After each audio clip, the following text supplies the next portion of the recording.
My name is Bloodhound, and I've worked with organizations like Community in Support of the Gang Truth, with Unity One, with Stop the Violence, Increase the Peace, and the Coalition Against Police Abuse.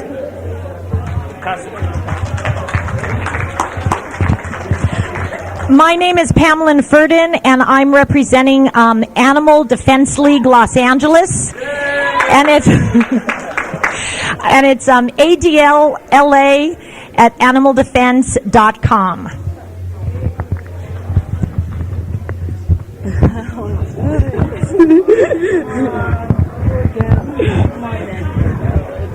My name's Danielle, and I'm from Youth Justice Coalition. We're a youth-led organization that has immediate family members incarceration or have been incarcerated.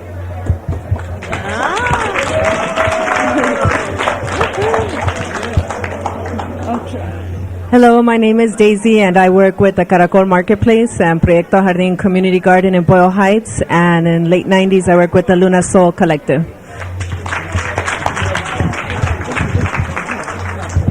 Hi, my name is Reina. I work with Cop Watch LA, and before I got with Cop Watch and the Youth Justice Coalition, and before I got with those two organizations, I was with the South Central Farmers, and also RAC, the Revolutionaries Autonomic Collective Communities. And then I was working, before that, I was living in Las Vegas, and I was working with the Tukey Williams case with getting him clemency so he wouldn't be a part of this legal lynching that the system has for us people of color.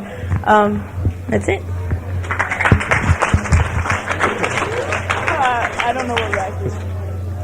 My name is Joaquin Cienfuegos. I'm a member of Cop Watch LA, Revolutionary Autonomous Communities, and the Youth Justice Coalition.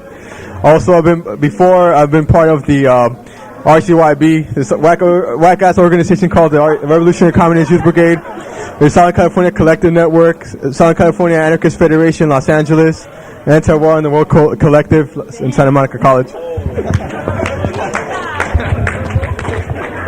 My name is Porque, and I haven't been part of many organizations. Currently, I am with Cop Watch Los Angeles and the Youth Justice Coalition.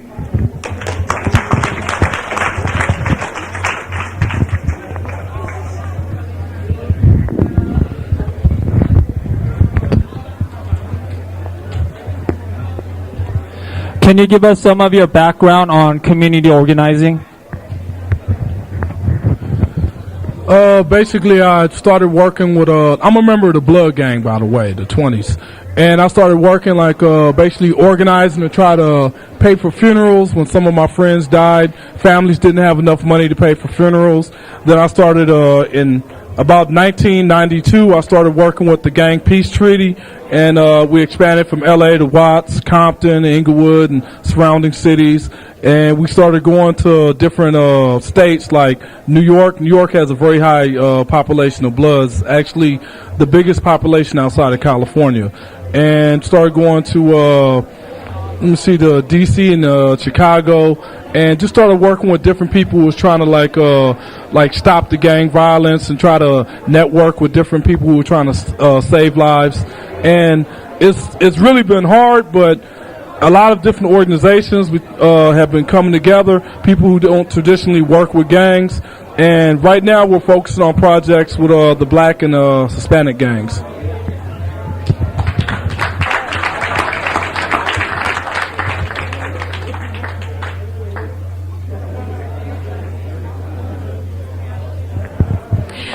My history is that I have been an animal rights activist for the past 15 years and a vegan. And basically, our group is to just educate the public and let them know that animals are sentient and they have feelings, and they should not be exploited or murdered or killed for anybody's pleasure or power or greed. And that it's all part of the same human rights and animal rights. We have to see the whole web, the connection. And so we go out and not only educate, but we demand the cessation of abuse, torture, and death of thousands, tens of thousands of animals every day here in our city of LA, whether it's in our city shelters where the animals are given 4 days and they're dragged to a kill room, they're muzzled, and then they're dragged to a kill room, they're held down against their will while they defecate and urinate, and a needle is plunged in. Then they're taken to a garbage disposal plant, and that's what the homeless and lost animals of this city end up, in a disposal plant. We also protest. There are groups here that protest against vivisection, primate vivisection, implanting coils in these monkeys' eyes, putting them in stereotactic devices where they can't move. So we're here to educate, but also to agitate for change.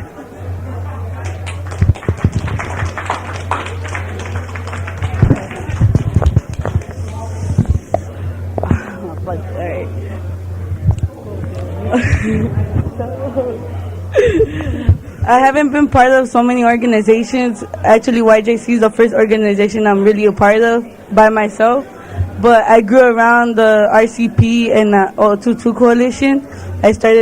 My parents were organizers, so I started being introduced to it since I was 6. I actually knew Joaquin since I was 6. But I grew up all around it, and it's technically my life.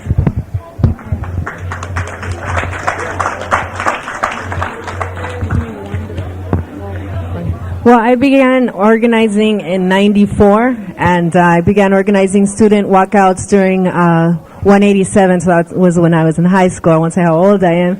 But, and then 7 years now I've been organizing around land restoration and community gardens. So I've worked at various community gardens throughout LA, Pico Union, Koreatown. Now I'm in Boyle Heights at Proyecto Jardín.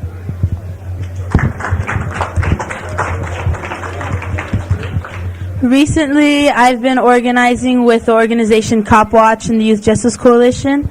And before that, I was organizing with the Tukey Williams movement. Like I had said earlier, all we did really was just get donations and show support for them. Not too much organizing, I don't think. But so I would say, but when I was younger, I used to do a lot of within the prisons in Mexico, and we used to take them food and clothing because I know they're still bad, but the ones that right across the border in Tijuana, they used to have their whole families living there, the mothers, the fathers, the children, no food, no clothing, horrible plumbing. And when I was younger, I used to go into those prisons, and I think that's what really targeted me to get with the Youth Justice Coalition, because they do a lot with incarcerations, they do a lot with the gang injunctions, and they talk a lot to a head of probations to basically come up with better alternatives other than just prison. Because our people are worth so much, and once you put them in prison and put them in these youth facilities, I mean, it doesn't help them at all. It just preps them up for just to be in the prison system. And then so I got with Cop Watch also to stop the police brutality, to stop the harassment that goes on a daily basis in the communities of color, and that's about it.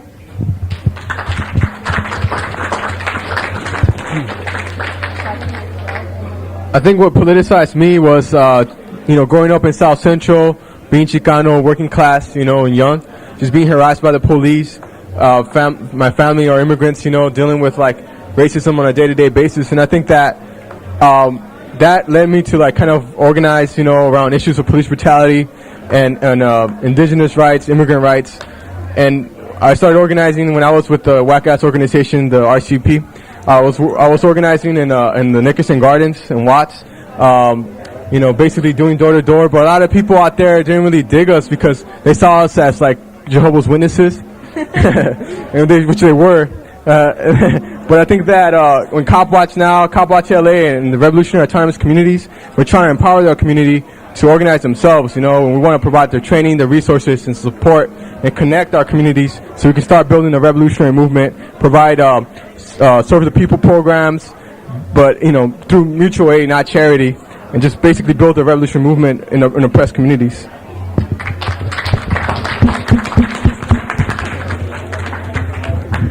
So my background on community organizing basically came about when I got down with the Southern California Anarchist Federation. which was kind of weird at first because, there wasn't that question of race and class, we were kind of just stuck with the whole anarchist theory or whatever, knuckleheads. But we've learned, and we've developed, and now I'm part of Cop Watch and YJC, trying to break apart, that prison industrial complex that is keeping our people locked in cages, and try to challenge the brutal and the racist LAPD, which pretty much is committing genocide against our people, so it's a little bit.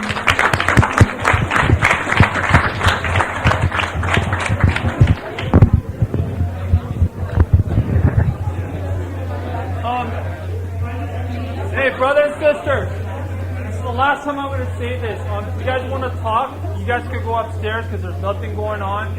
I appreciate it. Give me 40 minutes of silence. Thank you. Okay, can you give us vision and strategies on making change, and what are your goals on organizing the community?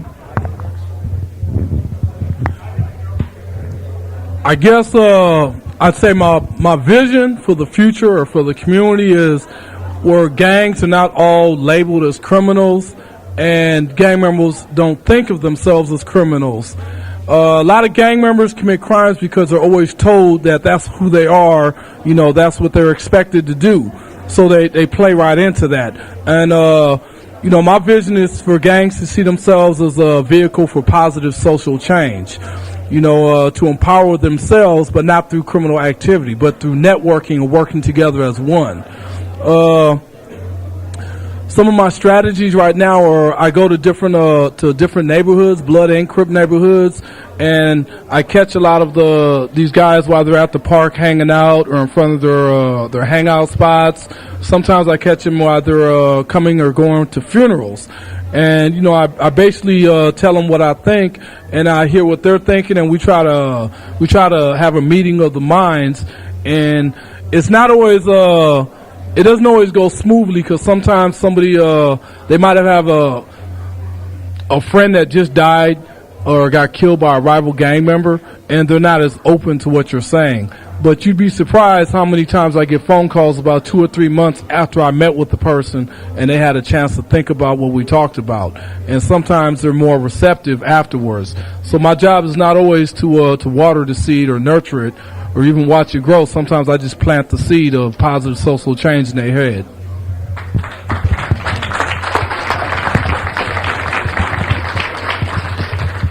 I guess our goal in the animal rights movement here in LA is to get people to understand that animals aren't machines, animals aren't things that can be exploited, animals aren't here for us to use in any way we want to because they're less powerful and they don't have a voice to speak up on their own behalf, and that animal slavery and animal exploitation was the foundation. That was the first type of slavery ever, over 10,000 years ago. And if we as activists in other causes can't come together and understand that we're all connected and that we can't be racist, we can't be sexist, we can't be homophobic, and we can't be speciesist. And speciesist is a term that basically means that because a being, a sentient being, is from a different species, that doesn't allow us as human species, as human animals, to exploit, experiment on, wear them as fur coats, and that we all basically have to realize that animals have a right to be free. If they have legs, they have a right to run. If they have wings, they have a right to fly. And if they have fins, they have a right to swim. And we just have to enlarge our circle of compassion. We have to enlarge our circle of compassion not only to our own species, but to those sentient beings like non-human animals.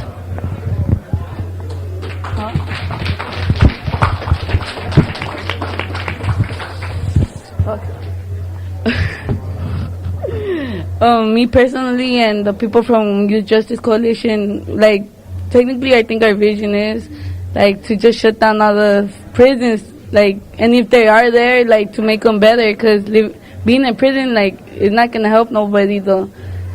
And our strategy so far is just to tear down the injustice system, the juvenile injustice system, because it sucks so far, and it's not going to help anybody get better, it get worse.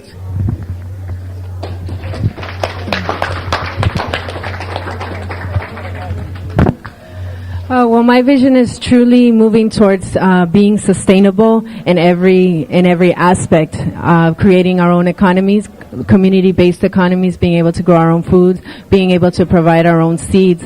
When the shit hits the fan, we need to be able to provide for ourselves. And we're worrying about so many other things, and we're not worrying about the bare essentials, what we need to live, which is food. So strategies is creating, at least what I'm working towards is creating an organic heirloom seed bank, and also sharing whatever I've learned or any information that comes with me with others. So through capacity building, then food distribution and the distribution of organic heirloom seeds.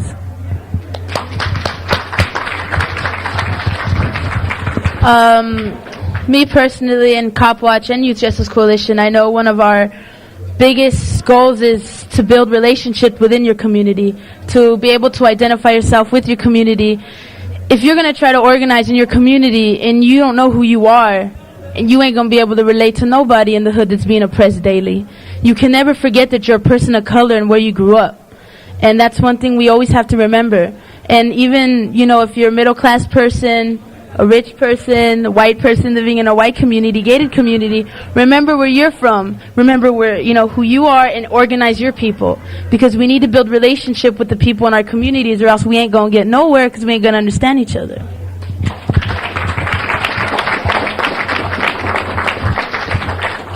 In terms of vision and strategy in CopWatch LA and the Revolutionary Autonomous Communities, I think what we're trying to do is, in general, like build autonomy, which means where people are relying on themselves in their communities, building revolution.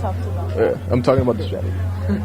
And then basically we feel like, you know, we need revolution. That means that we want to get rid of the system that's oppressing us. We see that it's the white supremacist, patriarchal, imperialist, capitalist system that we're living in. And we want to raise consciousness, we want to organize people, and we feel that people need to start having self-determination, where oppressed people, people of color, have, you know, basically as a people are liberated. Self-defense, where we are defending ourselves, because the system is not gonna basically allow for us to be liberated. It's not gonna step down, you know what I mean? So I think that, you know, we want to do whatever it takes to free ourselves.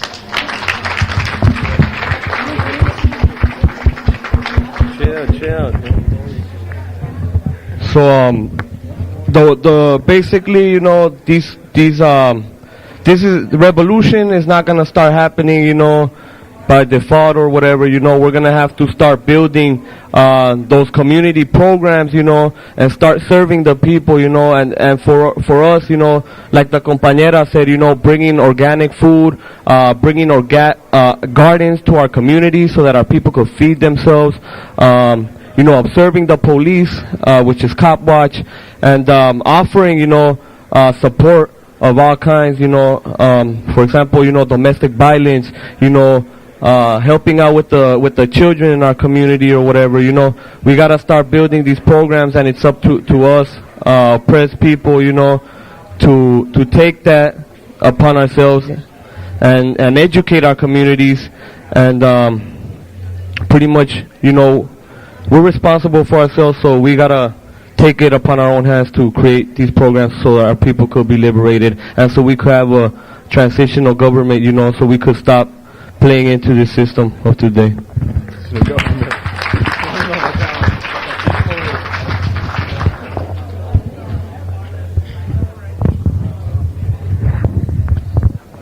Okay, what do you think about the movement now, and where do you think it needs to go? Right now, the movement, I think, as far as working with gangs, the gang ceasefire, and gang peace treaty is kind of like slowing down. There's not as many people involved. Most people that I've talked to, they feel like if they're not in gangs, then they don't care about gang ceasefires or gang peace treaties. A lot of people also, they pretty much, when you talk to them, if they don't know anyone that's in a gang, they think that all gang members are criminals and need to be locked up. Or if they find out that somebody that got shot or beat up by the police was a gang member, they feel like, oh, he probably he got what he deserved.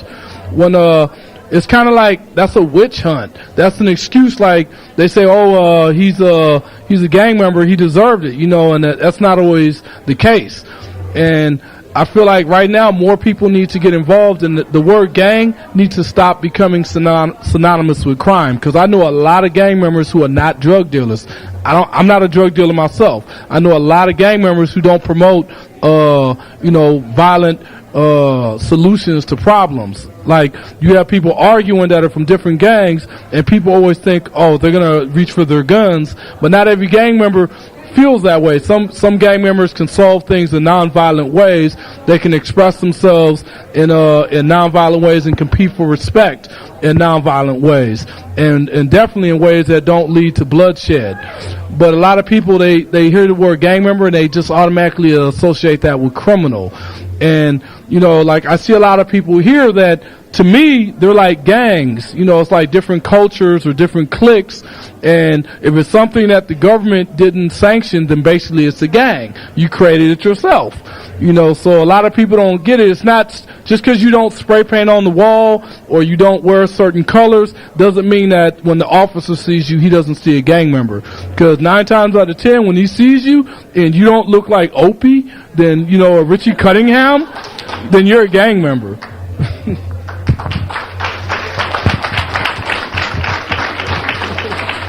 No, you're. Where has the movement? I'm sorry. Could you repeat the question? What do you think about the movement now, and where do you think it needs to go? Well, I can only.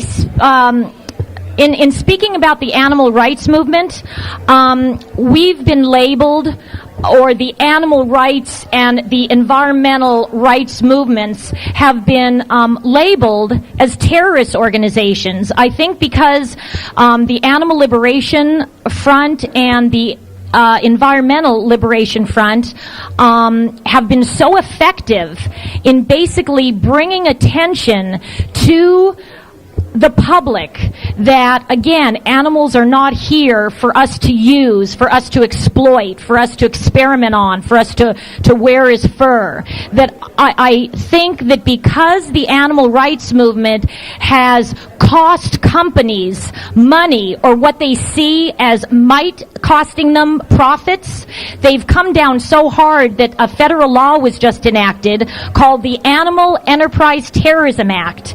And I know that I've been incarcerated many times for just going to a legal demonstration. I'll tell you one thing very quickly. I was at a circus protest where they use a bullhook to hit elephants in near the eyes and underneath their legs in order to get them to do these ridiculous tricks like wear tutus. I mean, in nature, elephants don't stand on their hands. In nature, they don't wear tutus. And in nature, they're not enclosed for their entire lives performing. So I was there just simply holding a bullhook to display to the public.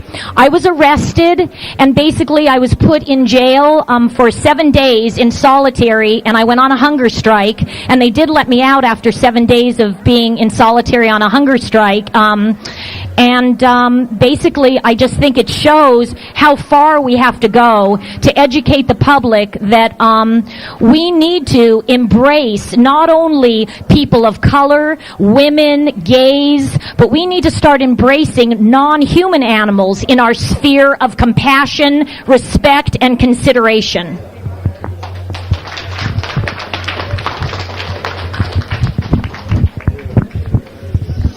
I think our movement needs to get bigger. Like for the Youth Justice Coalition, we need more youth to help us out, because the youth is our future. Like with messed up schools, we're not gonna get nowhere. So I think we just need more youth to get involved with our organization and just about what we're doing. And when we get bigger, then we can tear this place up.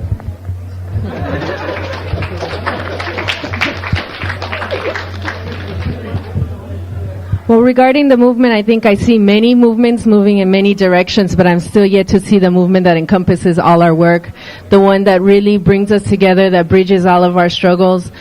And I think that really, at some point, we really need to network, and that's what I really envision for the movement or whatever. We need to build it. I don't think that it really exists yet. I think it needs to be built so that when there is a need, everyone's organized around a common vision, and we can really create an impact and really make some change.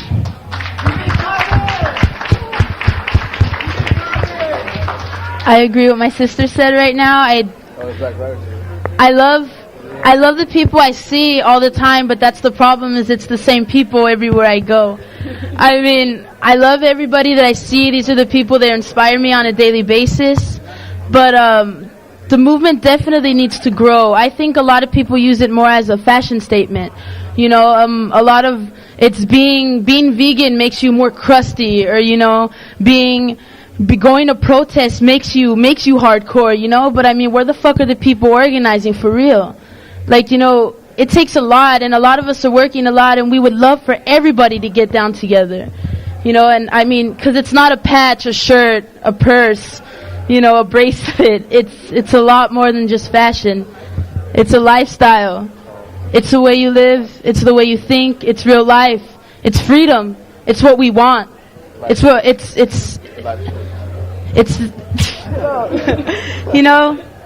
I know we all tired of living in the circumstances we're living. I mean, but what we gonna do to get free?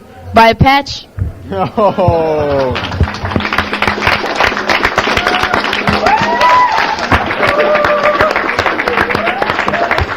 Right on.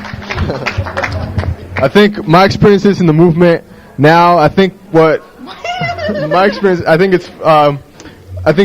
we have now is that what gets prioritized, right, or who's leading the movement now. You have a lot of white left authoritarian organizations, who impose themselves on our communities, on people of color, on oppressed people, and tell them what we should be doing, how we should be organizing ourselves, how the tactics we should be doing, what we should be thinking, and imposing their vision, and their world outlook. And I think that's something that needs to change. I think we need to have the self-determination of oppressed people. Like, for example, all the resources that gets put into things that affects, for example, animals or other things, right, can be put into resources that into the oppressed communities, into places like South Central, the South Central Farm, because we're being killed off on a day-to-day basis. I know animals are being killed off, but so are human beings. So I think that needs to be, we need to start thinking about that, right? And I think we start building the space where oppressed people are organizing themselves and creating their own world outlook and their own vision, and having the horizontal space where we can all become leaders. We can all build up our leadership tactics, leadership skills, and our ability to lead ourselves. Because a lot of the times what happens is that because white upper middle class people get the training and the skills to lead in society, they end up coming into the movement and leading us. You know what I mean? And that needs to stop and stuff like that. Because eventually, they have more connection to power, right? So they're gonna be like trying to basically they have more to lose than the oppressed people. So that's what I say.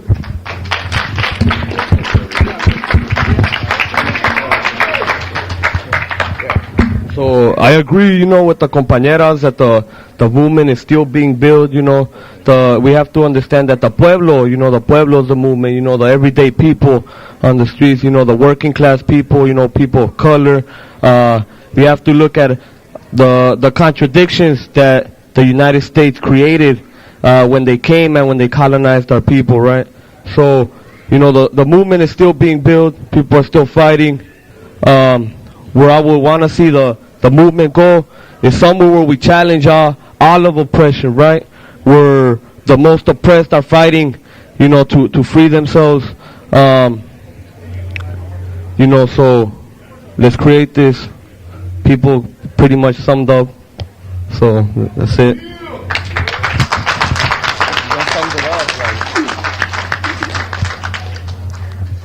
Power to the people. Power to the people. Black power to black people.